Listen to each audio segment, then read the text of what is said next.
Assalamualaikum warahmatullahi wabarakatuh. Waalaikumsalam warahmatullahi wabarakatuh. Selamat siang Ibu Bapak. Ya. Ya, pertama-tama yang saya hormati Ibu Kepala Sekolah SD Negeri 5 Bonago, Bu Ririn. Selamat datang di kelas 6, Bu Ririn. Kemudian Bapak Ibu guru hebat dari SDN 5 Bonago, saya ucapkan banyak terima kasih atas kesempatan dan kehadirannya hari ini. Baik Ibu Bapak, hari ini saya selaku calon guru penggerak, saya ingin menyampaikan beberapa materi yang saya dapatkan ketika saya berada di modul 1. Sebetulnya masih belum banyak yang bisa saya berikan, tetapi mudah-mudahan yang sedikit yang saya berikan ini, bukan saya berikan, yang kita diskusikan hari ini bisa menjadi berkah, barokah dan manfaat, utamanya untuk peserta didik kita yang ada di SDN 5 Bonago. Karena memang Ibu Bapak, banyak hal yang saya dapatkan ketika saya mengikuti pendidikan calon guru penggerak ini. Kalau di dalam agama Islam itu biasanya disebut dengan muhasabah. Muhasabah itu sesuatu yang biasanya kita yakini setelah sekian tahun kita yakini itu benar. Belakangan setelah kita mendapat pengetahuan baru, ternyata kita menyadari bahwa apa yang kita lakukan selama ini kebenarannya masih tanda tanya. Bahkan secara tidak langsung saya mendapatkan ada beberapa poin yang saya yakini itu benar, ternyata dalam kedepannya adalah sesuatu yang salah atau kurang benar. Jadi, mohon maaf, saya mulai untuk diseminasi kali ini. Saya akan mengambil beberapa submodul yang berada di modul 1, yaitu topik dalam eksplorasi konsep. Yang akan kita bahas yang pertama 2.1 adalah tentang disiplin positif dan nilai-nilai kebajikan universal. Nanti apa itu bisa kita diskusikan bersama-sama. Nanti tidak harus dari saya, panjenengan bisa bertanya, panjenengan juga bisa menyampaikan pendapat. Kita akan berdiskusi multi arah, tidak hanya satu arah dari saya saja. Oke, untuk yang kedua, 2.2 adalah teori motivasi. Di dalamnya ada hukuman dan penghargaan, serta ini yang sangat bermanfaat sekali bagi ibu bapak ke depannya adalah restitusi. Apa itu restitusi? Nanti akan panjenengan dapatkan. Yang berikutnya 2.3 adalah keyakinan kelas. Contoh keyakinan kelas yang kita buat bersama siswa saya di kelas 6 masih dalam bentuk draft yang belum saya selesaikan. Saya ingin anak-anak dalam membuat keyakinan kelas itu betul-betul meyakini apa yang diyakini benar itu akan dilakukan dalam proses belajar mengajar selama di sekolah, bahkan kalau memungkinkan dibawa sampai di lingkungan rumahnya. Itu. Yang keempat 2.4 kebutuhan dasar manusia dan dunia berkualitas. Yang 2.5 restitusi, tapi dalam hal ini kita akan masuk ke dalam posisi kontrol. Nanti akan ada 5 posisi kontrol. Mana yang biasanya Bapak Ibu gunakan nanti akan kita diskusikan bersama. Dan yang terakhir tetap berkaitan dengan restitusi, yaitu 2.6, itu adalah segitiga restitusi. Bagaimana seorang anak nanti yang biasanya merasa bersalah, dia bisa kembali ke kelompoknya dengan rasa percaya diri yang lebih baik lagi. Begitu Ibu Bapak, kita mulai dengan kegiatan diskusi kita yang pertama. Oke, ini masih dalam bentuk tulisan. Mudah-mudahan panjenengan tidak bosan. Di sini ada disiplin positif Ibu Bapak. Saya menghalangi panjenengan. Saya pindah ke sini saja. Nah, disiplin positif teorinya disampaikan oleh Dr. William Glasser. Untuk anak panah yang pertama itu disampaikan di sini bahwa Anda tidak bisa mengontrol orang lain. Hanya Anda yang bisa mengontrol diri Anda sendiri. Jadi sebetulnya panjenengan ini tidak bisa mengontrol orang lain. Yang bisa panjenengan kontrol itu adalah diri Anda sendiri. Nanti kita akan praktekkan kegiatan ini. Apa betul kita tidak bisa mengontrol orang lain? Dan apa betul kita hanya bisa mengontrol diri kita sendiri? Yang pertama. Kemudian semua perilaku memiliki tujuan. Di sini ada teori motivasi, nanti akan saya sampaikan. Kemudian ada model berpikir menang-menang. Kalau dalam bahasa Maduranya itu menang-menang apa Pak Is? Bahasa Maduranya, ini Opis mana gak ada ya? Dalam hal ini adalah win-win solution. Jadi walaupun kita dengan peserta didik kita, dengan anak-anak kita sebagai guru diharapkan tidak win hanya pada sisi guru kita sendiri, tetapi pada sisi peserta didik kita juga punya win-win solution. Jadi guru senang, anak juga senang. Jadi merdeka, gurunya merdeka, peserta didiknya juga merdeka. Merdeka mengajar dan merdeka belajar. Oke. Kemudian ada 5 posisi kontrol. 5 posisi kontrol ini secara singkat terlebih dahulu saya jelaskan. Yang pertama, nanti posisi panjenengan ada di mana, nanti bisa panjenengan merefleksikan diri panjenengan sendiri.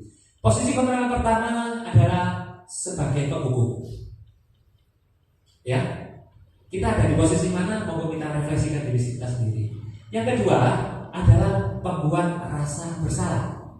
Saya tidak memberikan contohnya di awal, jadi untuk sementara saya sampaikan saja headline-nya saja ya. Kemudian yang ketiga adalah posisi kontrol sebagai teman. Yang keempat posisi kontrol sebagai pemantau. Dan yang kelima posisi kontrol sebagai manajer. Kemudian yang berikutnya adalah realitas kebutuhan kita berbeda.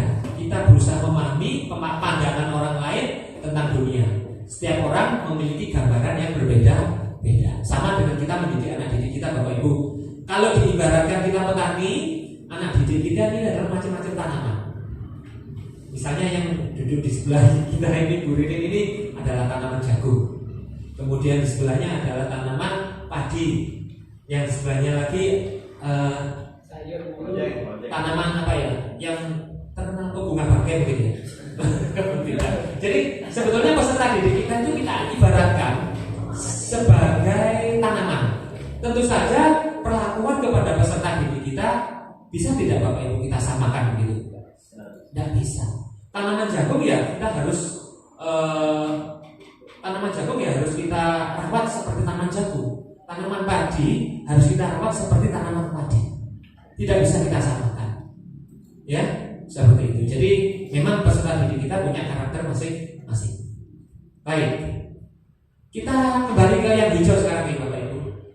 Belajar atau mana disiplin adalah belajar kontrol diri dengan menggali potensi kita agar untuk mencapai tujuan mulia, yaitu sesuatu menjadi seseorang yang kita inginkan berdasarkan nilai-nilai yang kita yakini. Seperti itu. Oke, kita lanjut ya. Ada pertanyaan dari sini? Tidak ada. Kita lanjutkan dulu ya. Nah, supaya tidak bosan, nanti akan ada tayangan. Yang pertama kita akan bahas adalah materi 2.1 tentang disiplin positif dan nilai-nilai kebajikan universal. Apa itu disiplin positif dan apa itu nilai-nilai kebajikan universal? Mohon perhatian Ibu Bapak, akan ada tayangan berikut ini. Oke. Mohon disimak ya. Oke. Selamat menyaksikan.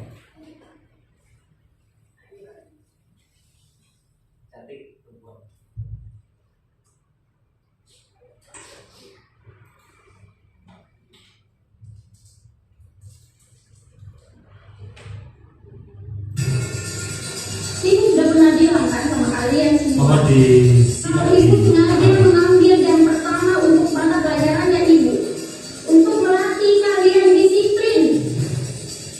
Kalian tahu kan pelajarannya ibu? Kalau ibu tidak akan mulai pelajaran kalau masih ada yang terlambat. Kalian ini apa kan? Hah? Dari komputer kan? Kenapa masih ada yang terlambat? Dari mana?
Gak usah banyak alasan.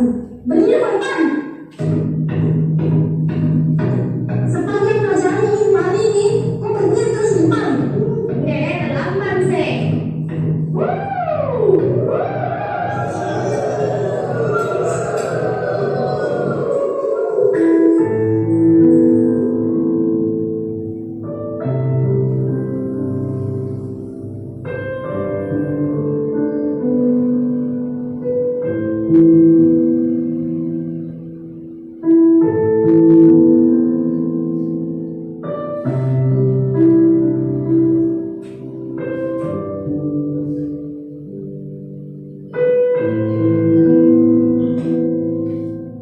Sudah 1 jam lebih nih Kailan tidak datang.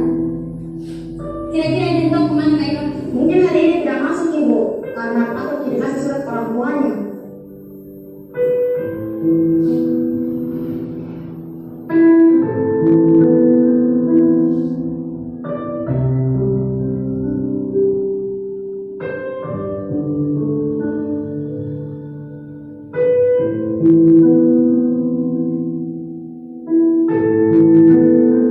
Baik ya anak-anak.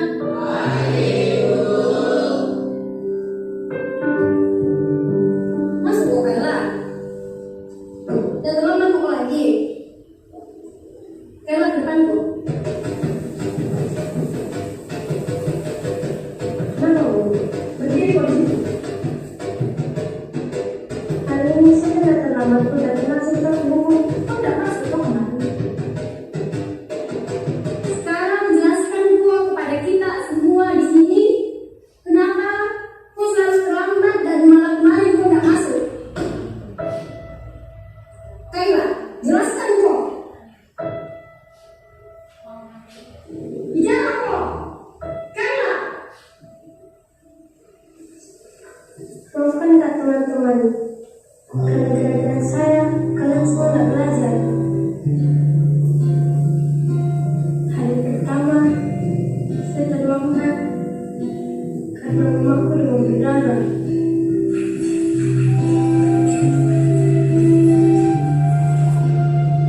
Harus keantar ke rumah sakit sebelum saya ke sekolah.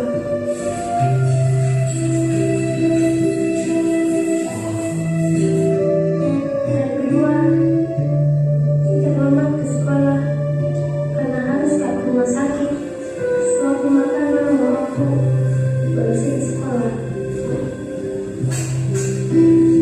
Hari ketiga kebalik, saya tak masuk sekolah.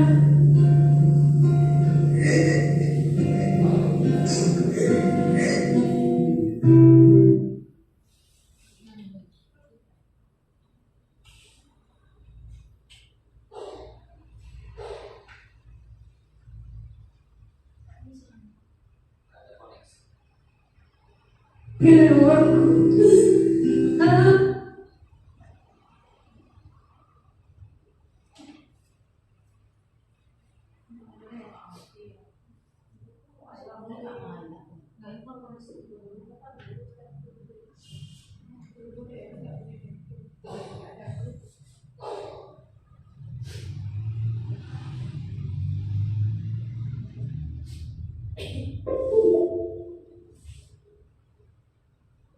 Mohon maaf saya juga sebentar. Ya.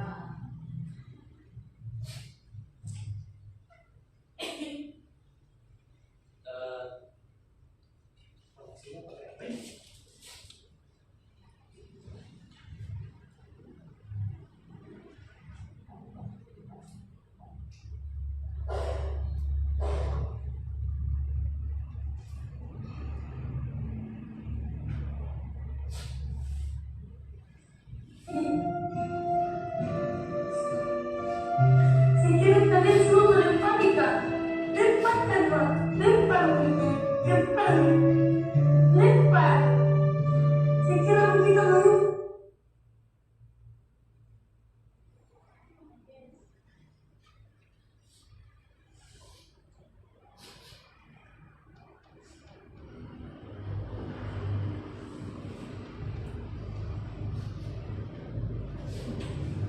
Ya,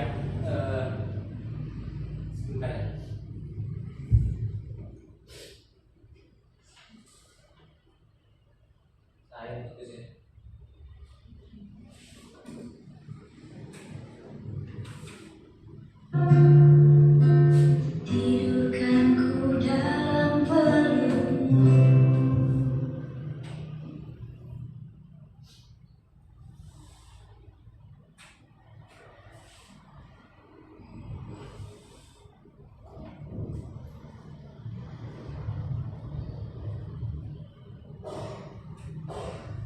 Ya, saya pikir cukup ya untuk filmnya ya.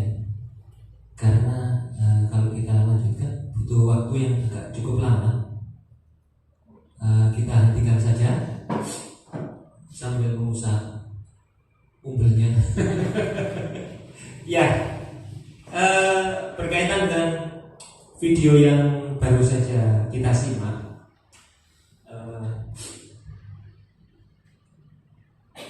ada beberapa pertanyaan yang berkaitan dengan video tadi, tapi tidak harus kita jawab sekarang Ibu Bapak.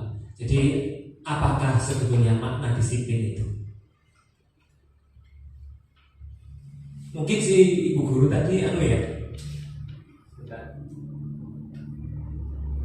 ingin menerapkan disiplin di kelasnya, tetapi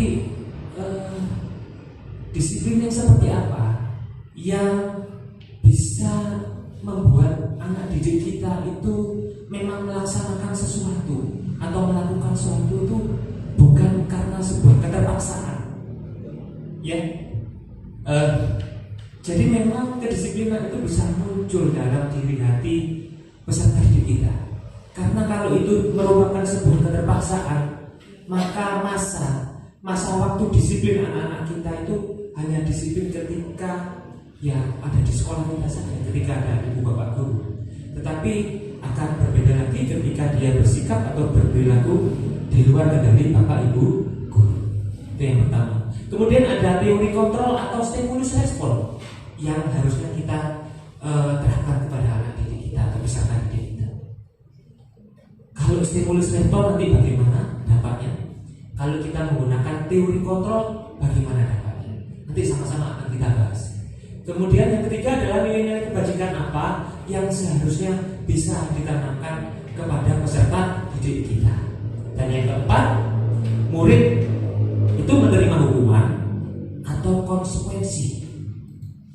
Nah, nanti kita akan bisa membedakan mana yang hukuman dan mana yang konsekuensi. Dan yang kelima adalah posisi kontrol guru atau masing-masing dari bapak ibu nanti menempatkan diri panjenengan itu pada posisi kontrol sebagai apa. Oke, kita lanjut.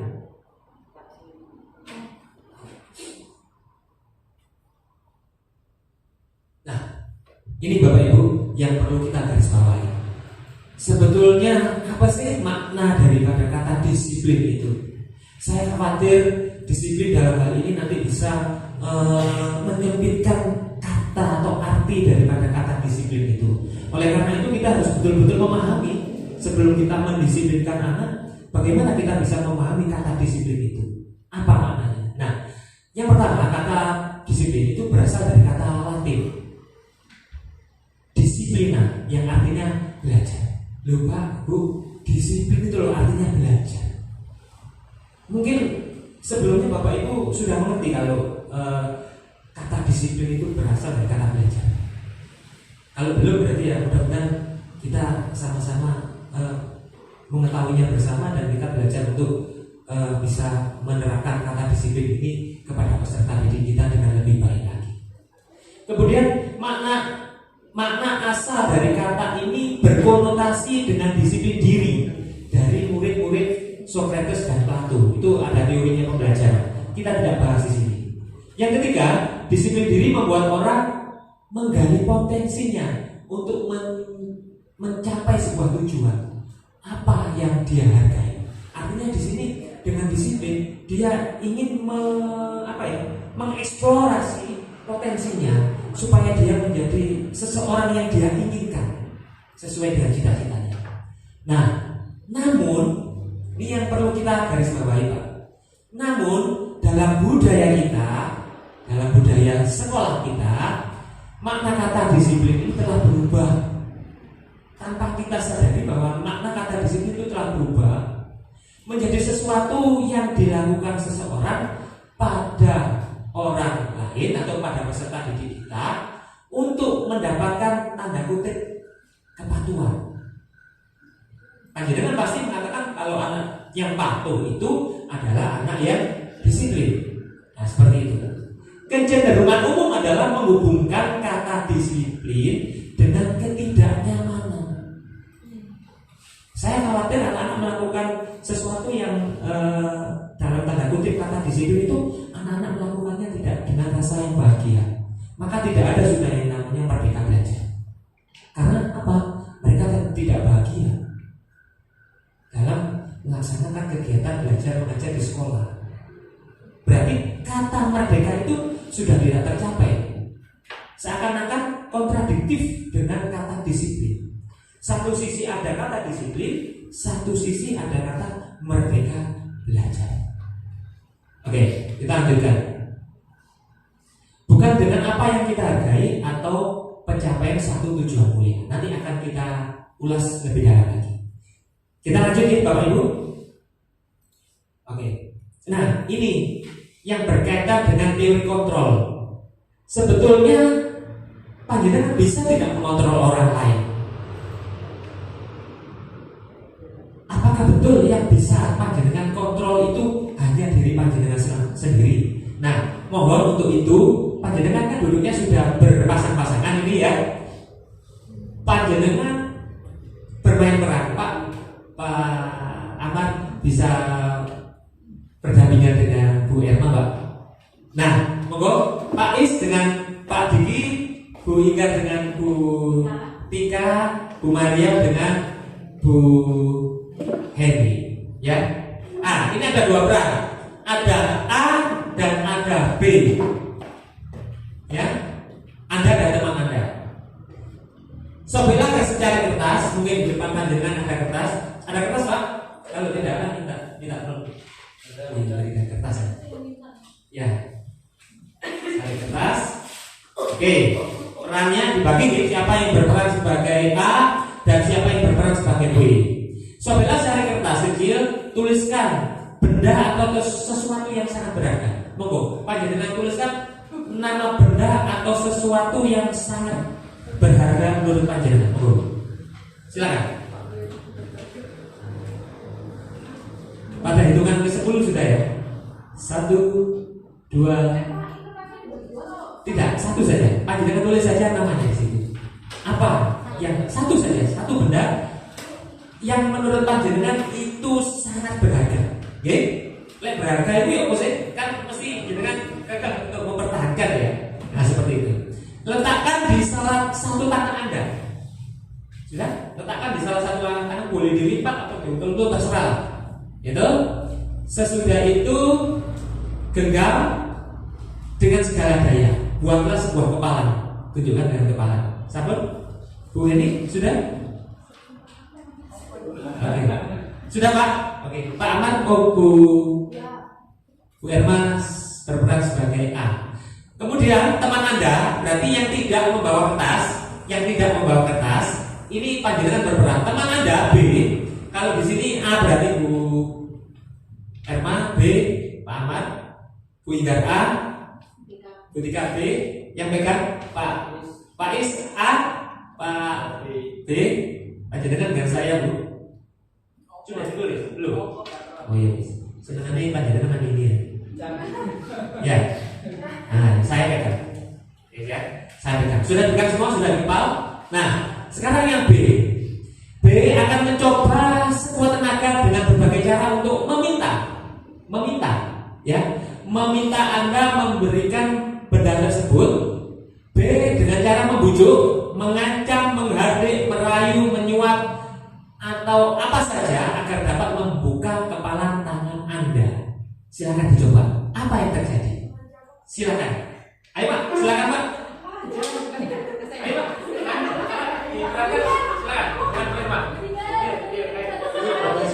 Pak, silakan sudah dirayu saja dirayu. Diberikan atau tidak? Tidak. Iya kan diancam kamu ya. Oh diancam. Oh boleh. Boleh diberikan, boleh diberikan. Panjenengan berikan tidak sesuatu yang paling berharga menurut panjenengan. Wani biro. Oke. Wani biro. Ayo Pak, sama wani biro. Boleh sampai teman-teman. Ya, jadi ayo Bu, saya dirayu. Ini saya berperan sebagai A, panjenengan sebagai B yang harus merayu saya sehingga saya memberikan ini. Anda berikan tidak? Sampai itu merayu aku. Merayu. Ini. Oke, sudah. Bu Erma tadi diberikan? Ya. Diberikan. Kenapa kok Bu Erma ini diberikan? Oh, karena saya diancam. Oke. Diajarnya bagaimana, Bu? Harus dibeli ketika nanya mana sih? Itu ya, Pak. Padahal ini paling berharga dulu ini. Panjenengan berikan ya. Iya, karena Oh. kata ancam. Oke. Oke, terima kasih. Bu Ika, diberikan tidak? Tidak, Pak. Kenapa panjenengan tidak? Karena sangat berharga ini tadi. Berarti panjenengan tidak berhasil merayu tadi ya, Bu ya? Oke. Pak Is diberikan tidak, Pak? Tidak diberikan? Tidak. Kenapa, Pak? Karena saya punya keyakinan yang tidak boleh orang tahu. Oke, terima kasih. Bu, ini tidak saya berikan umpan dengan merayu saya saja tidak kok. Apanya yang mau saya berikan? Saya genggam ini. Oke. Terus sekarang silakan dibuka. Apa isinya ini? Coba Pak, dibuka Pak. Apa isinya tadi? Handphone. Handphone. Nah, oke. Berarti panjenengan kalau minta handphone, minta ke Bu Erma, nanti pasti dibeli. Pura-pura diajak Bu ya. Pak Is tadi apa Pak isinya bukan?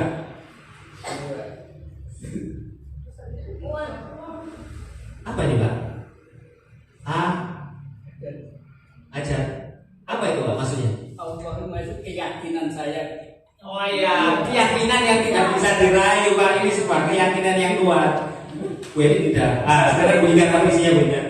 HP, Pak. HP ya. Satu HP tidak diberikan karena merasa HP ini adalah sesuatu yang sangat penting dalam hidup panjenengan.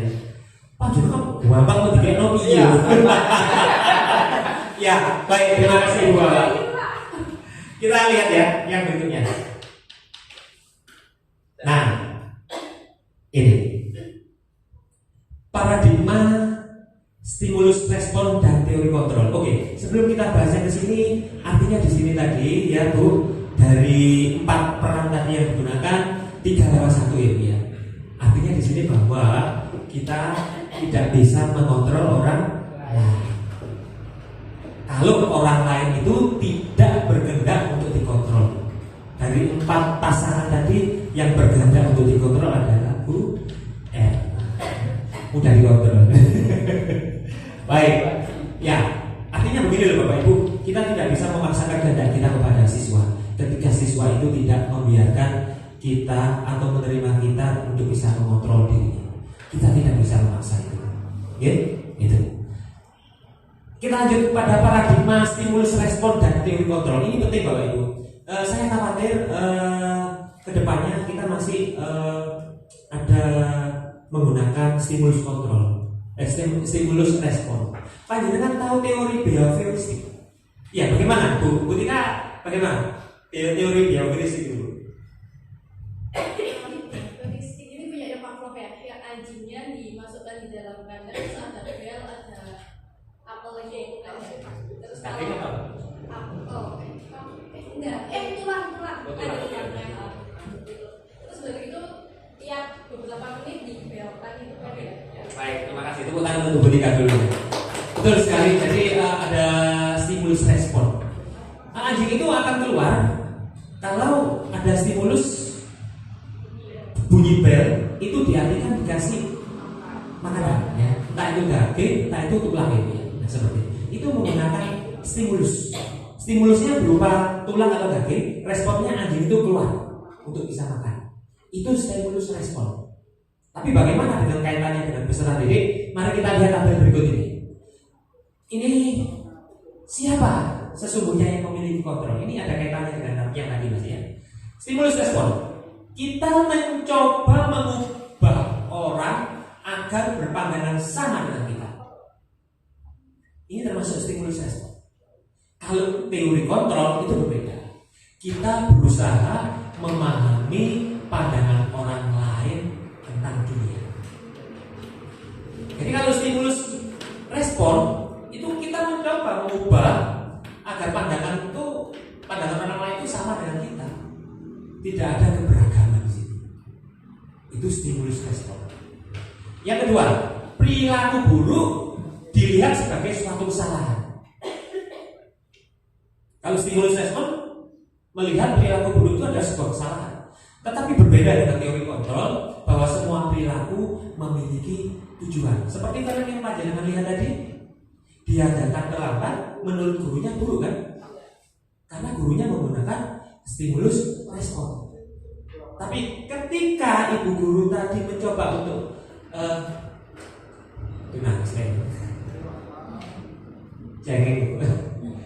tetapi ketika ibu guru tadi menggunakan teori kontrol, harusnya ibu guru tadi tahu alasan mengapa si anak yang perempuan datang terlambat tadi datangnya kok terlambat, sehingga bu guru ini tidak asep ya istilahnya, bahasa Jawanya kasep. Iya, terus kabur menghukum dan lain sebagainya. Terakhir baru menyadari, ya namanya penyesalan itu datangnya belakangan. Oke, itu yang kedua. Yang ketiga, orang lain bisa mengontrol saya. Padahal dari 4 pasang tadi, sebagian besar kita tidak bisa mengontrol orang lain. Kalau teori kontrol, hanya Anda yang bisa mengontrol diri Anda sendiri. Nah, seperti itu. Yang berikutnya adalah pemaksaan ada pada saat bujukan gagal. Wah, berarti sampai maksa Pak? Ya, sampai maksa. Sampai bujuk kayak itu tetap paksa ya. Sampai nggak mau senjata aja. Ya, berarti itu tadi masih stimulus respon Pak. Ya, ketika sampai gagal membujuk, panjenengan menggunakan ancaman dari ibu. Diancam tadi sudah nggak? Panjenengan diancam sudah nggak? Oh, tidak ada sama ya. Berarti tidak menyenangkan ya. Sama halnya ketika kita berperilaku atau mengajar pada siswa kita tidak bisa memaksa siswa kita. Seperti itu. Oke, yang terakhir ini yang mudah-mudahan bermanfaat. Ini berpikir menang kalah. Ya toh? Kita tidak usah melihat diri kita. Kita lihat filmnya tadi saja. Itu sudah berpikir menang kalah. Gurunya meminta anaknya untuk duduk berdiri di depan karena dia datang terlambat. Siapa yang merasa kalah? Muridnya. Gurunya merasa menang. Dan itu ada pada stimulus respon. Berbeda dengan yang ada pada teori kontrol. Kita ada win-win solution. Muridnya senang, atau siswanya senang, peserta dirinya senang, bapak dan ibu gurunya juga senang. Merdeka belajar dan merdeka mengajar. Nah, seperti itu. Nah, sekarang setelah panjenengan mengetahui ini, ibu bapak, panjenengan lebih cenderung suka yang mana? Yang stimulus respon kah atau teori kontrol? Teori kontrol. Mudah-mudahan bisa kita implementasikan dalam kegiatan belajar mengajar kita sehari-hari. Ada yang ditanyakan? Oh, bebas bertanya. Kita berdiskusi. Pak Diki mungkin ada sesuatu yang dibikin begitu mungkin Pak?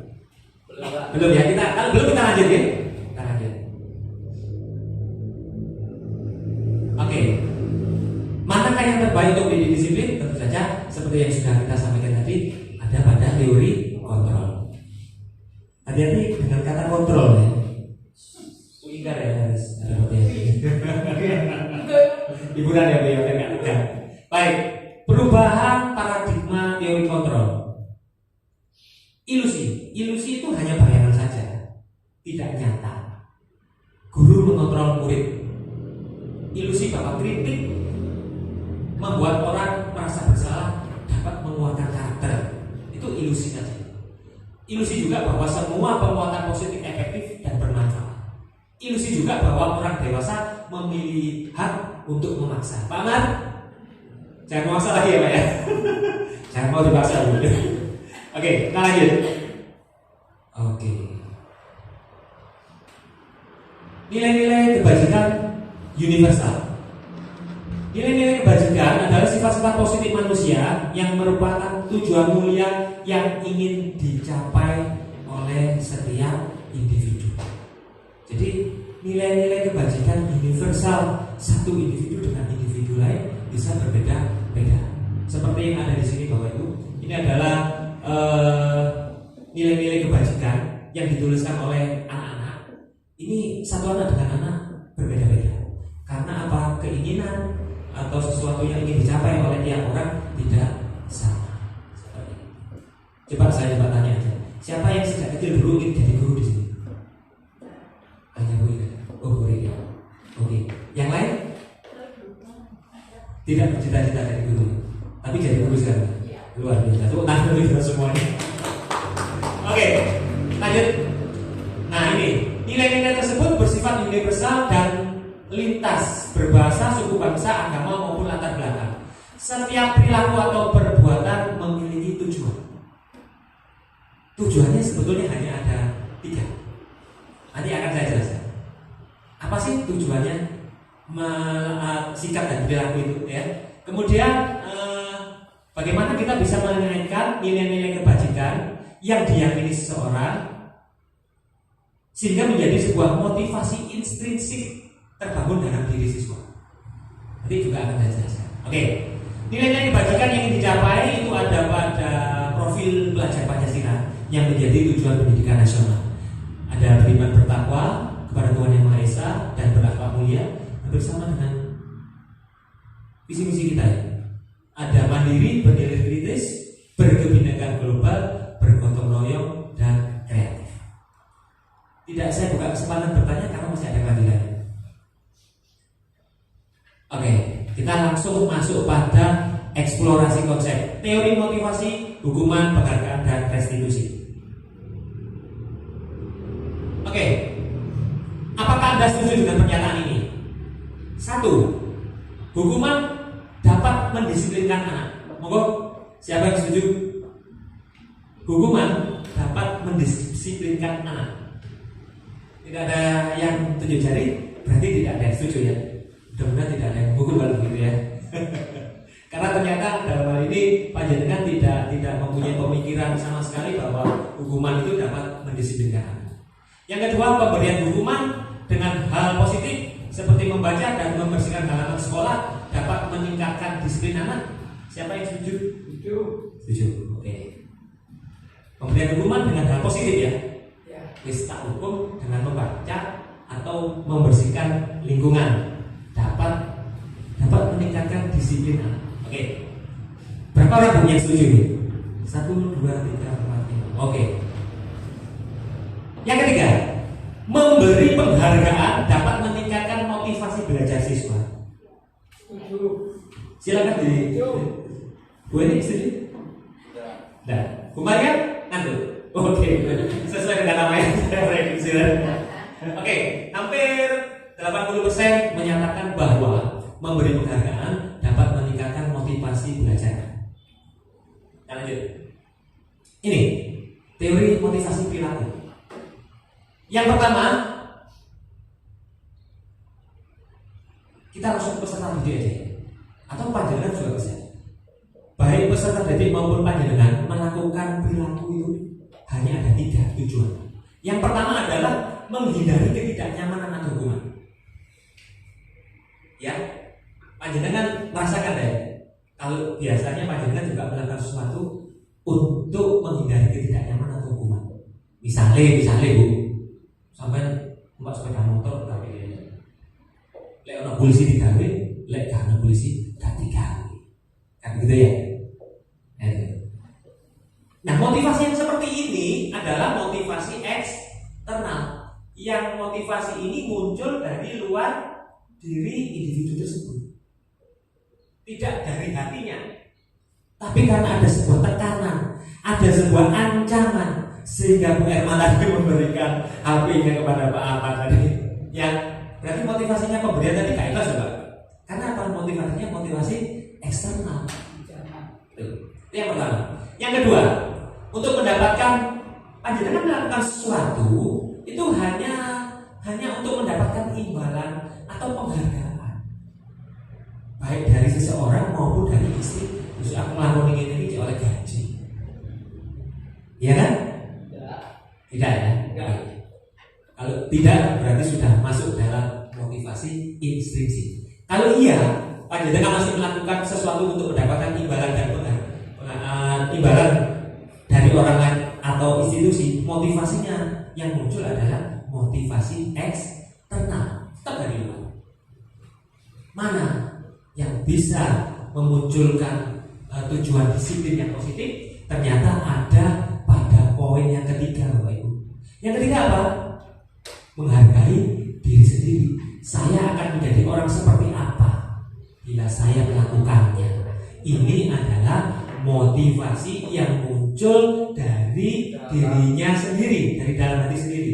Inilah yang akan kita tuju, yang akan kita munculkan pada peserta didik kita. Disebut dengan motivasi intrinsik. Dan saya yakin kalau motivasi intrinsik ini berhasil panjenengan munculkan pada peserta didik panjenengan, ini akan jauh bertahan lama daripada hanya sekedar motivasi ekstrinsik. Seperti itu. Jadi apa yang kita lihat yang ada pada poin yang ketiga ini? Ini adalah teori motivasi perilaku manusia. Menghindari ketidaknyamanan atau hukuman, kemudian mengharapkan imbalan dari orang lain atau institusi, itu semuanya keduanya adalah masuk pada motivasi ekstrinsik. Sedangkan yang kita harapkan anak-anak bisa menghargai dirinya sendiri karena ingin menjadi orang seperti apa, itu yang akan dimunculkan menjadi motivasi intrinsik atau internal supaya tujuan disiplin positif itu dapat tercapai dan bertahan lama dalam dirinya. Oke, kita lanjut ya. Nah, ini Bapak Ibu yang tadi ngacung bahwa penghargaan itu dapat meningkatkan disiplin. Coba kita baca di sini. Dihukum oleh penghargaan. Kok bisa ya? Kita lihat ya. Penghargaan menurunkan kualitas. Misalnya Pak Is bekerja di sini hanya mengharapkan imbalan. Saya yakin kualitasnya tidak setinggi yang sekarang ini. Karena saya yakin Pak Ismanu bekerja di sini tidak hanya mengharapkan penghargaan berupa materi dari institusi sekolah, tetapi panjenengan betul-betul ingin mengabdikan diri ke sekolah. Kan begitu ya Pak? Penghargaan mematikan kreativitas. Guru jika bekerja karena gaji akan tidak kreatif. Kalau aku digaji, misalnya kita duduk di ruang guru, kita dengar bel, Bu Mariam ya, kita dengar bel, ada nanti Bu Mar, hatinya utang, begitu ya.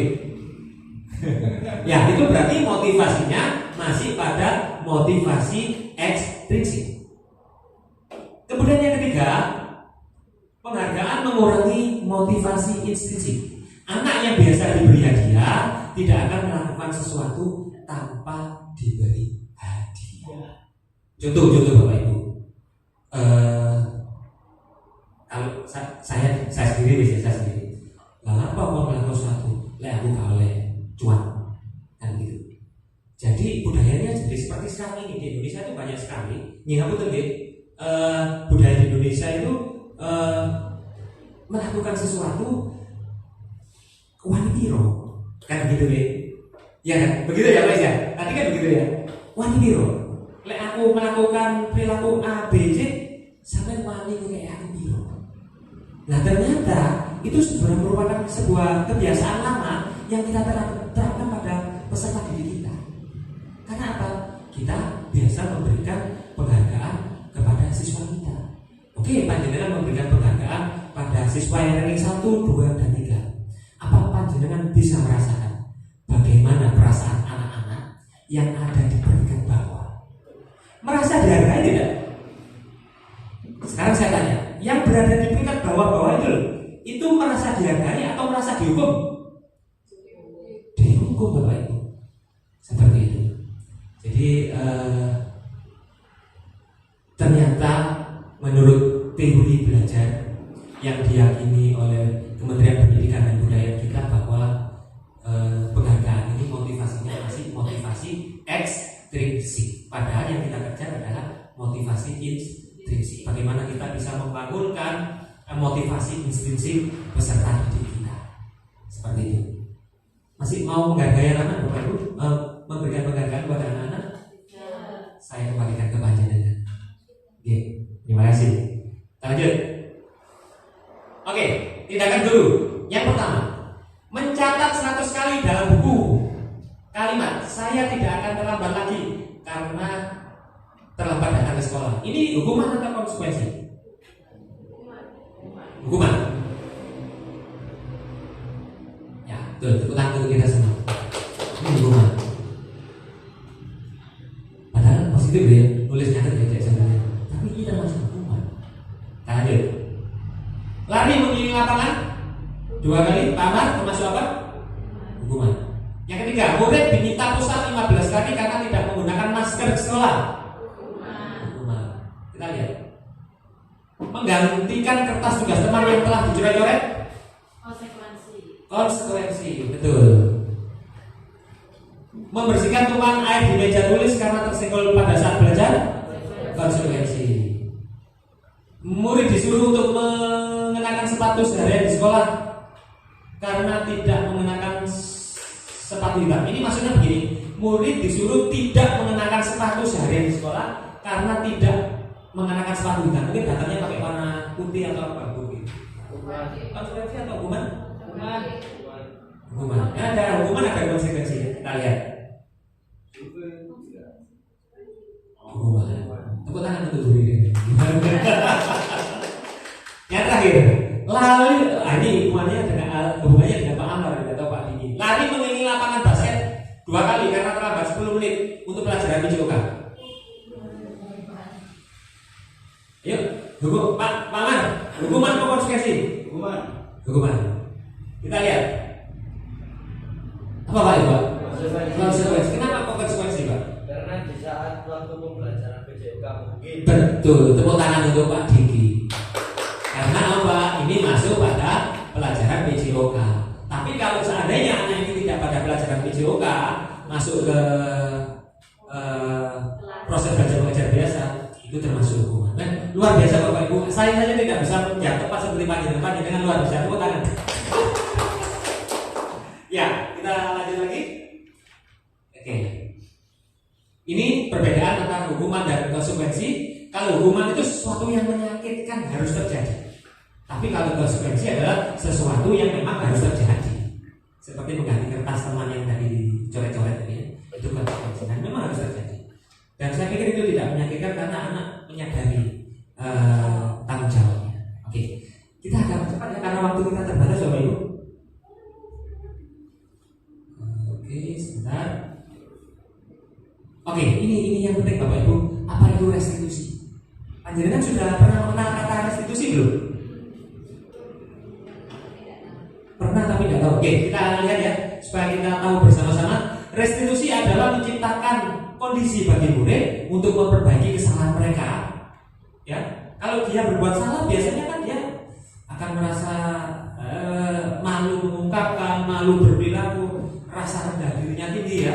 Tapi dengan restitusi nanti kita bisa coba kepada murid-muridnya. Sehingga mereka bisa kembali ke kelompok mereka dengan karakter yang lebih kuat. Jadi ketika dia mampu untuk memperbaiki kesalahan, justru dia kembali ke kelompoknya, ke teman-temannya ini dengan karakter yang lebih bagus lagi. Restitusi juga merupakan proses kolaboratif. Kolaboratif itu kerjasama ya. Nah, kolaboratif yang mengajarkan murid untuk mencari solusi akan masalah mereka sendiri. Kita tidak bisa memberikan suatu solusi kepada anak atau peserta didik kita tanpa mengetahui permasalahan ini saja. Ini apa sih? Seperti guru yang tadi itu kan nggak tahu masalahnya Pak, ya kan? Yang di video tadi loh Pak, dia tidak tahu. Guru pun tidak bisa memberikan masalah, justru malah menghukum tadi. Ya. Kemudian yang berikutnya adalah restitusi juga merupakan proses kolaboratif yang mengajarkan murid untuk mencari solusi untuk masalah mereka dan membantu murid berpikir tentang orang seperti apa yang mereka inginkan. Jadi saat jadi kalau kepingin dari wong sing kaya opo, itu kita mencoba untuk mengeksplor, menggali potensi peserta didik kita. Oke, kita lanjutkan. Ini tulisannya Gusen tahun 2004. Ciri-ciri restitusi. 1. Bukan untuk menebus kesalahan, tapi untuk belajar dari kesalahan. Seperti yang disampaikan banyak orang-orang yang sudah sukses. Biasanya mereka belajar dari apa Pak? Belajar dari kesalahan. Apa ya ada orang belajar dari keberhasilan? Sebetulnya anak yang membuat salah, mempunyai perilaku yang salah, sebetulnya itu adalah proses belajar untuk memperbaiki kesalahannya. Itu proses belajar sebetulnya. Yang kedua adalah memperbaiki hubungan. Yang ketiga, dengan restitusi ini kita tidak memaksa, kita memberikan tawaran kepada peserta didik kita. Restitusi menuntut untuk melihat ke dalam diri anak Jadi opo sih kita harus betul-betul mengidentifikasi permasalahannya. Hanya seperti Bu Guru tadi kan telat ya mengidentifikasi permasalahannya. Baik, yang berikutnya adalah kelima, restitusi mencari kebutuhan dasar. Kebutuhan dasar manusia itu ada 5. Nanti akan kita bahas. Kemudian restitusi adalah cara yang paling baik. Restitusi fokus pada karakter siswa, karena masing-masing siswa mempunyai karakter yang berbeda-beda. Tanaman jagung punya karakter sendiri beda dengan tanaman padi. Tidak bisa kita samaratakan, kita tidak bisa membuat perilaku yang sama pada mereka. Jadi kita harus mempunyai perilaku yang berbeda sesuai dengan karakter peserta didik kita. Yang kedelapan, restitusi fokus pada solusi, bukan mencari kesalahan, tetapi pada pemecahan masalah.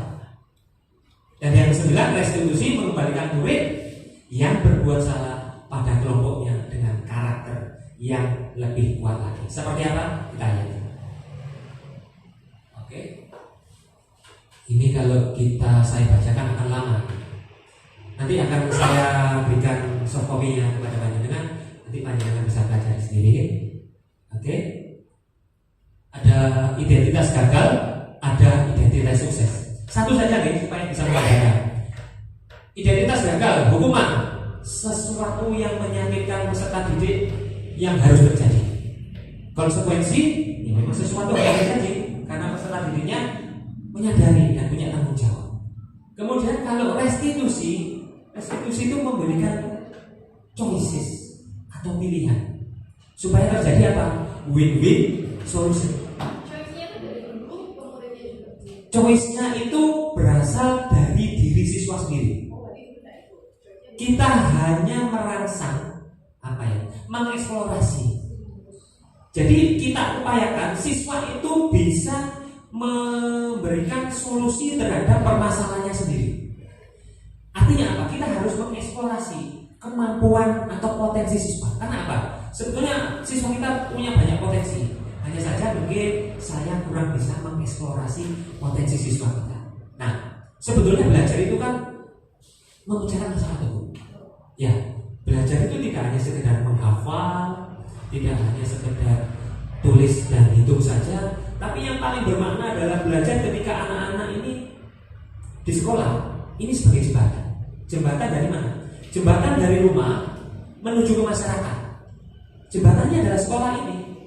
Nah, di sekolah ini anak-anak kita harapkan bisa belajar untuk memecahkan masalah dalam kehidupan sehari-hari. Apa ya, kita harus menuntun anak-anak kita terus sampai mereka dewasa kita berikan solusi kan tidak, tetapi bagaimana supaya siswa peserta didik kita dapat membuat solusi yang win-win solution terhadap lingkungannya. Jadi kita membelajarkan anak-anak dengan kondisi permasalahan yang ada dan potensi diri yang dimiliki untuk bisa menyelesaikan kehidupan, supaya nanti anak-anak ketika mereka terjun dalam kehidupan nyata, mereka dapat menyelesaikan permasalahan yang ada di lingkungan sekitar kita.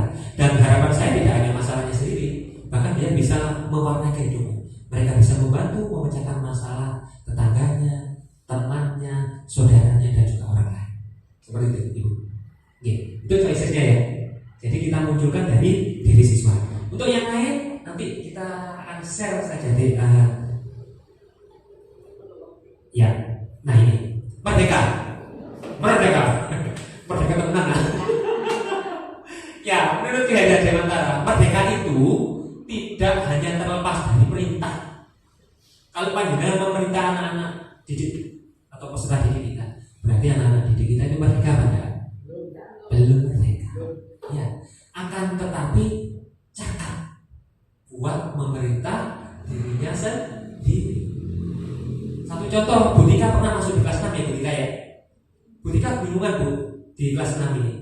Ketika mau menyampaikan sesuatu, sebagian anak ada yang meminta mapel IPA, sebagian ada anak yang minta matematika gitu ya Bu ya.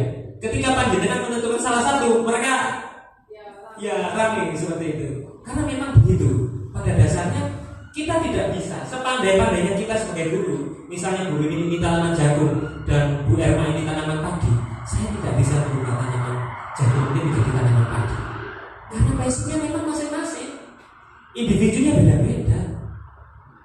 Ada yang menjadi penyanyi, ada menjadi pelawak, ada yang menjadi guru seperti kita. Tesnya berbeda-beda. Biarkan mereka mengeksplorasi diri mereka sendiri. Makanya kita munculkan Merdeka Mengajar. Ini disampaikan oleh Ki Hajar Dewantara, Bapak Ibu. Ki Hajar Dewantara ini adalah Menteri Pendidikan pertama Indonesia, founding father-nya pendidikan di Indonesia. Dan pemikiran-pemikiran dari KHD atau Ki Hajar Dewantara ini masih sangat bisa diterapkan dalam kehidupan yang sekarang, dalam pendidikan kita yang sekarang. Padahal sudah berapa tahun yang lalu ya Bu ya, memang orang-orang yang jenius itu pemikirannya jauh puluhan tahun ke depan seperti itu. Kadang-kadang kita yang membersamainya kadang-kadang nggak cocok pikirannya. Nah seperti itu. Tahu ceritanya Albert Einstein, Bapak Ibu? Tahu ya? Dikatakan anak ideal, ya kan? Gurunya dapat dapat nilai nol terus Bu. Jadi pada saat di sekolah gurunya menilai anaknya itu dapat nol. Gitu. Dikembalikan kepada ibunya, caranya itu luar biasa. Sedikit cerita. Kami sebagai guru, ini ibunya menceritakan kepada si anak tadi ya Bu ya. Le, kamu tidak bisa melanjutkan sekolah karena kamu sangat pintar sekali sehingga ibu bapak guru di sekolahmu tidak sanggup untuk mendidik kamu.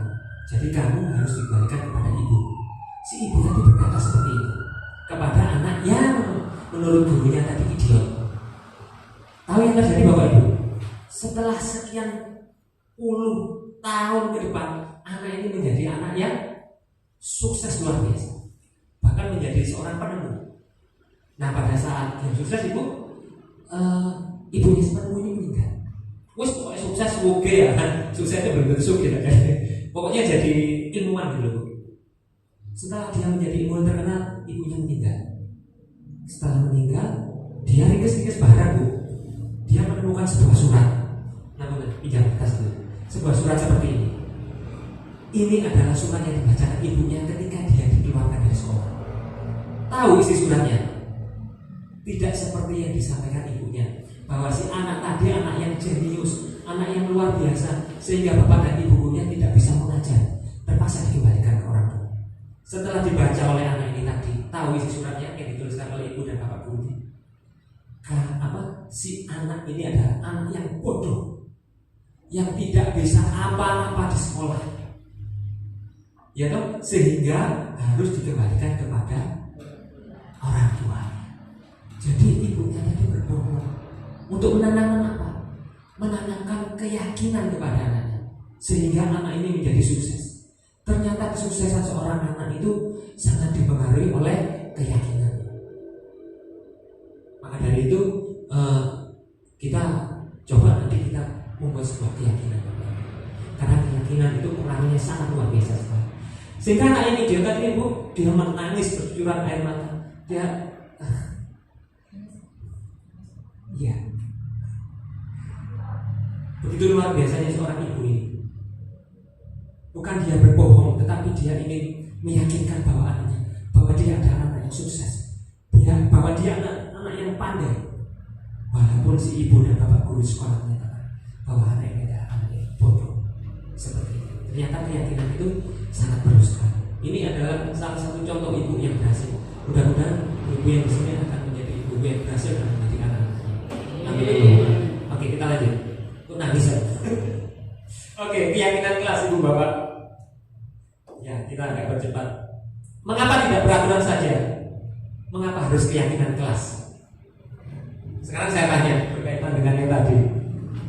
Yang membuat peraturan bahwa orang sepeda motoran pakai helm itu apa sih saja? Apakah ya diri kita sendiri? Ya iya, enggak. Pemerintah ya Pak ya? Iya. Ada peraturan dan undang-undangnya bahwa orang itu ketika di jalan raya harus menggunakan helm. Ya. Apakah panjenengan pakai helm terus? Tidak.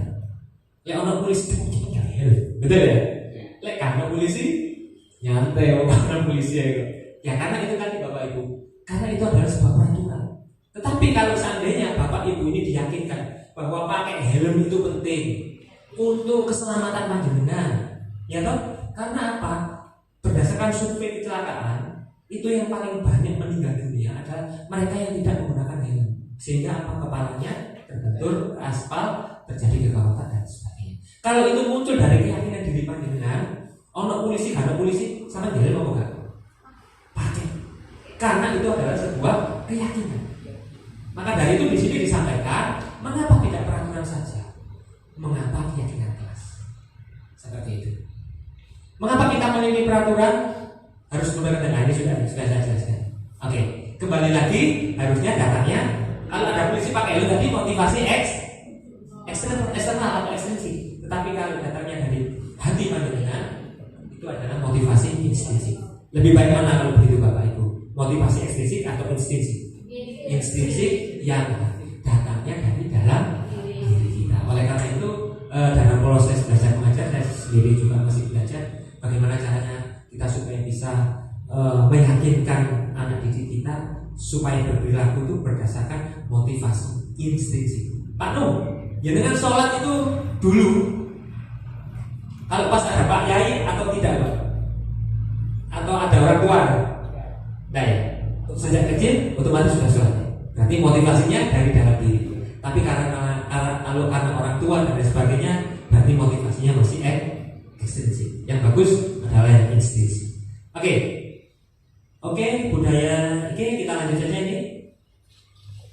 Kita lanjut ini Bu, Bapak. Oke, sebelum kita lanjut lagi, apakah ada yang ingin ditanyakan, Bapak Ibu? Nah, ini contoh peraturan dan keyakinan kelas. Kita tambah 5 menit, Ibu.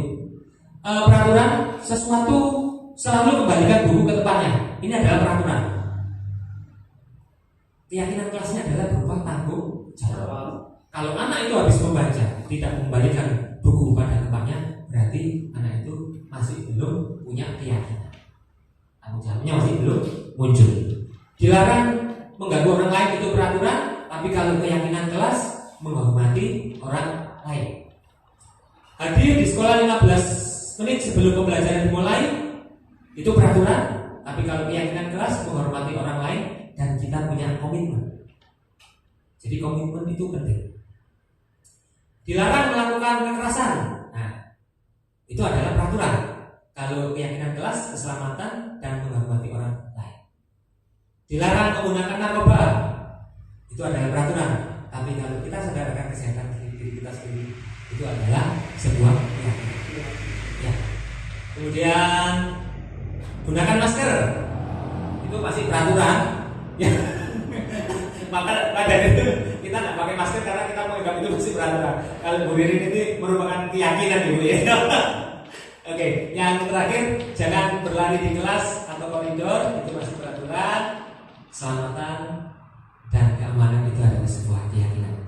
Nah, harapan saya nanti kita bisa membuat keyakinan kelas di kelas kita masing-masing dengan ciri ini Bapak Ibu. Tidak ada kata dilarang. Dilarang. Kita harus selalu menggunakan kalimat yang positif. Dilarang merokok.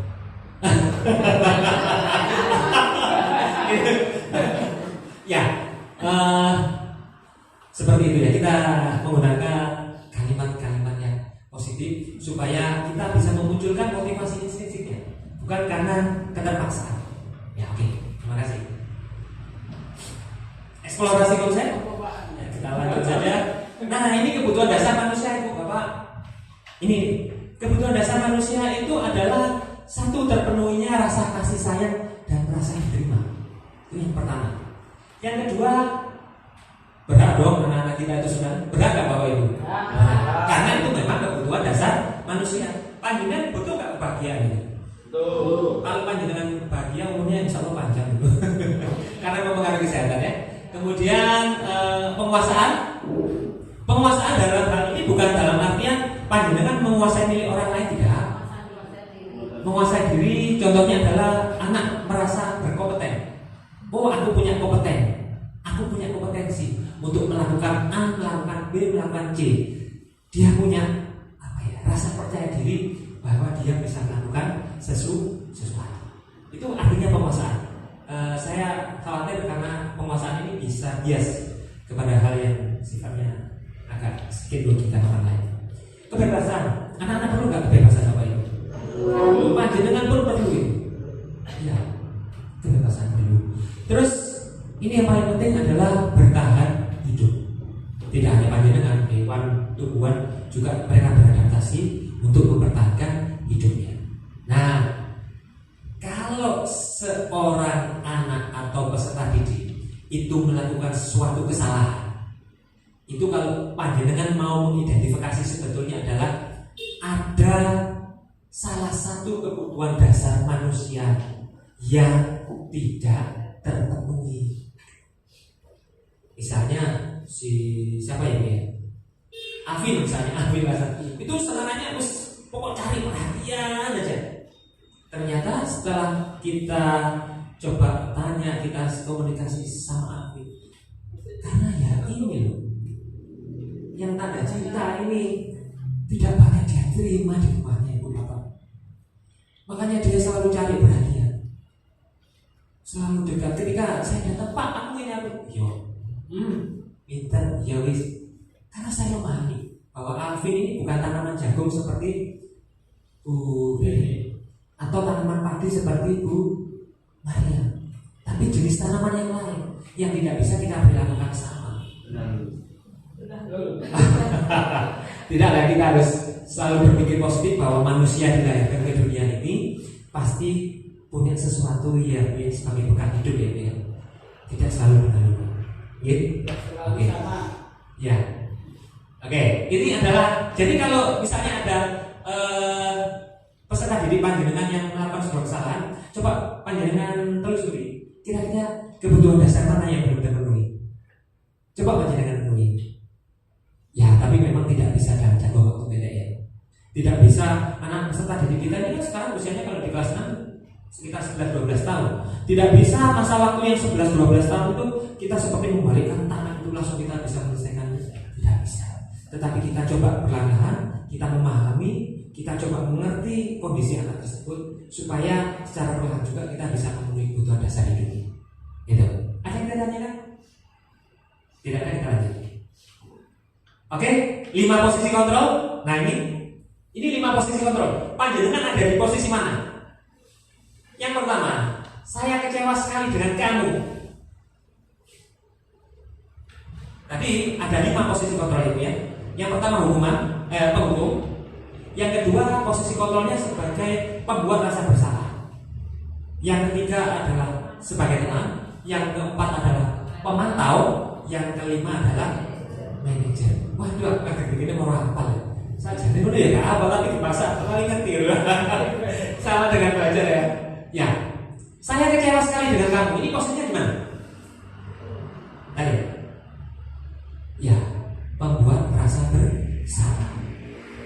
Ini dampaknya luar biasa. Ketika panjenengan memposisikan diri panjenengan pada pembuat rasa bersalah, anak ini akan terus merasa bersalah dan mati anak. Anak ini tidak akan bisa berubah.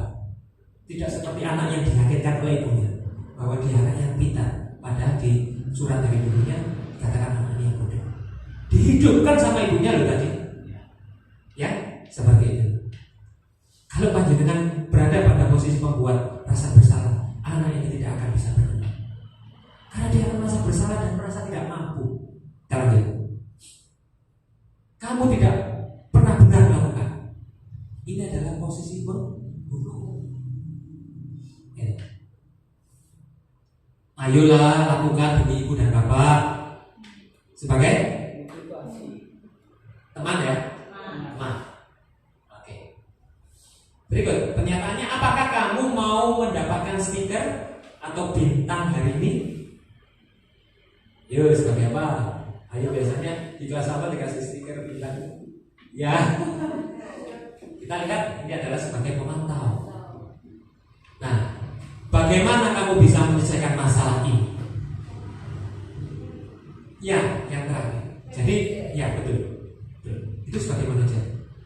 Karena bagaimana kita bisa meyakinkan peserta didik kita bahwa mereka bisa membuat solusi bagi masalahnya sendiri. Ini ada pada posisi manajer. Ya, pilihan tadi yang ditanyakan tadi ya, Bu. Ini terjadi di sini. kamu selalu yang paling terakhir. Apa Bu, Pak? Ini juga sebagai penghukum. Menurut panjenengan, kira-kira posisi yang mana yang Anda inginkan? Panjenengan inginkan? Sebagai guru? Sebagai manajer. Apakah sebagai penghukum? Tidak. Membuat merasa bersalah? Tidak. Teman?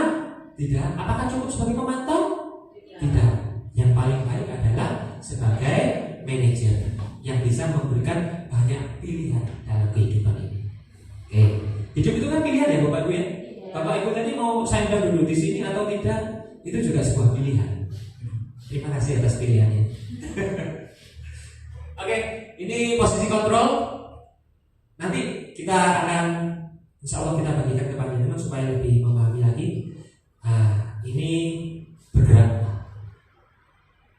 yang paling tepat, yang paling bisa kita laksanakan untuk memunculkan motivasi siswa kita atau peserta didik kita adalah nilai-nilai sebagai manajer agar mereka bisa memperbaiki dirinya sendiri dengan potensi yang ada di dalam dirinya. Ya, ini segitiga restitusi terakhir Bapak Ibu. Nah, ini sudah kemarin saya coba lakukan. Begini Ibu Bapak, saya cerita saja. Segitiga restitusi pertama di sini adalah validasi kebutuhan. Ya. Kenapa anak itu melakukan? Pasti mereka kan punya alasan. Ya kan?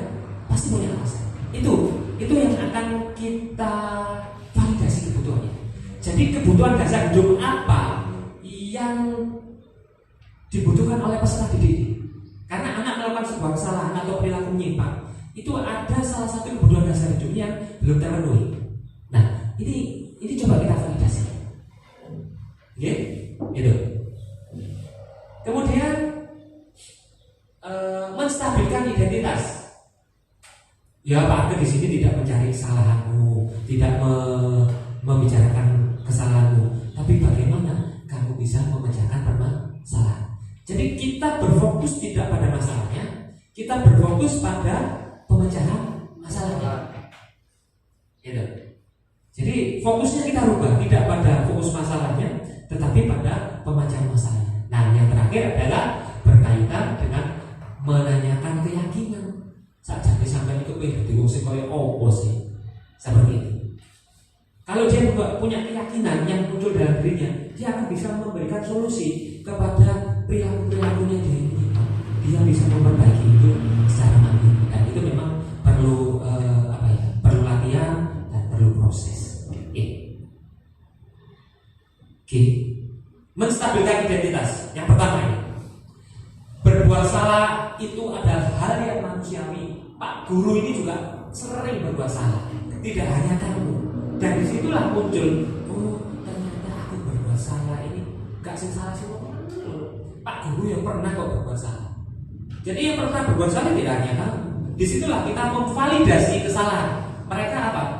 Kalau anak merasa bersalah itu nggak kita kok hilang aja. Ketika kita validasi kesalahannya, dia akan mengungkapkan. Saja ini dulu ini. Kita tidak akan bisa menyelesaikan suatu permasalahan kalau anak yang bermasalah ini tadi tidak mau mengungkapkan permasalahannya, kan gitu ya. Kita identifikasi masalah, itu kita validasi. Tidak ada manusia yang sempurna, nah. Tidak ada yang tidak pernah membuat kesalahan. Bapak Ibu tidak tertarik untuk mencari tahu siapa yang benar dan siapa yang salah. Tapi Bapak Ibu lebih tertarik untuk menyelesaikan masalahnya. Gak boleh sopo sing salah, gak boleh sopo sing benar. Tapi fokuslah pada pemecahan masalahnya. Oke, satu. Ya, ini terakhir ya Bu, Bapak Ibu, nanti kita akan sudahi. Yang kedua, ini adalah validasi kebutuhan. Kamu bisa saja kan melakukan hal lebih buruk, tapi kamu tidak melakukannya. Seperti itu. Ini kita validasi. Seakan-akan kesalahan yang dia buat itu menjadi sebuah kebenaran atau kesalahan yang tidak ada artinya. Seperti itu. Kita validasi. Kamu pasti punya alasan mengapa kamu melakukannya. Apa yang penting bagi kamu? Justru kesalahannya itu kita validasi. Ini teorinya seperti teori detektif, Pak. Kalau sedang melakukan apa tuh introspeksi, itu mungkin mereka menggunakan ini. Ya. Oh iya. Itu mungkin dia menggunakan segitiga restitusi. Ya. Ya. Kita validasi kebutuhannya. Kita validasi. Karena menstabilkan identitasnya ya. Kebutuhannya apa sehingga dia melakukan kesalahan? Kita validasi kebutuhannya sekarang. Dan yang terakhir adalah menanyakan keyakinan. Saja sampai dipikir dari wong sing koyo apa sih le? Apa sampai dari pikir dari petinju? Kalau ada peristiwa naik Cina berkata, ya usah latihan tinju ya. Pak Is nanti dicarikan apa sasana tinju. Nah, begitu. Bisa jadi anak kita ini jadi tinju. Loh, tidak apa kan? Muhammad Ali itu kaya, Tyson juga kaya. Makanya kita tanyakan di keyakinan anak itu, saja sampai dipikir dari wong sing koyo apa. Lek kepingin dari koyo ngono itu opo sih akan sampai lakukan kan begitu ya? Supaya dia bisa menata ke depannya seperti apa. Itu ya, ini diskusi kasus kapan-kapan kita akan bicarakan Ibu Bapak. Di Spiritus Demo tadi refleksi. Nah, ini menjadi PR panjenengan. Ini terakhir, pemahaman apa yang baru Anda peroleh setelah mengikuti elaborasi pemahaman ini. Mungkin nanti panjenengan refleksi diri panjenengan sendiri. Kemudian yang kedua, apakah komitmen perubahan yang akan Anda lakukan setelah panjenengan mendapatkan elaborasi pemahaman yang sekarang? Dan yang ketiga, aksi nyata. Ini berkaitan juga dengan PMN ya Pak ya. PMN ini juga harus ada aksi nyatanya. Seperti saat ini saya berdiri di sini, saya juga sedang melakukan aksi nyata dari apa yang sudah saya peroleh di modul 1. Seperti itu Bapak Ibu guru, komitmen setelah ini Bapak Ibu memberikan komitmen posisi kontrolnya sebagai apa Bapak Ibu? Manajer. Oke. Wis, terima kasih. Sebelum saya akhiri, ada yang ditanyakan? Tidak ada? Mudah-mudahan kita mendapatkan berkah barokah manfaatnya sehingga anak-anak kita di SDN 5 Kebon Agung menjadi anak-anak yang jauh lebih baik lagi, bisa beradaptasi, bisa menyelesaikan masalah, dan bisa mewarnai kehidupan ini. Saya ucapkan banyak terima kasih dan mohon maaf apabila ada banyak kesalahan. Saya akhiri, wassalamualaikum warahmatullahi wabarakatuh. Terima kasih Ibu, terima kasih Bapak.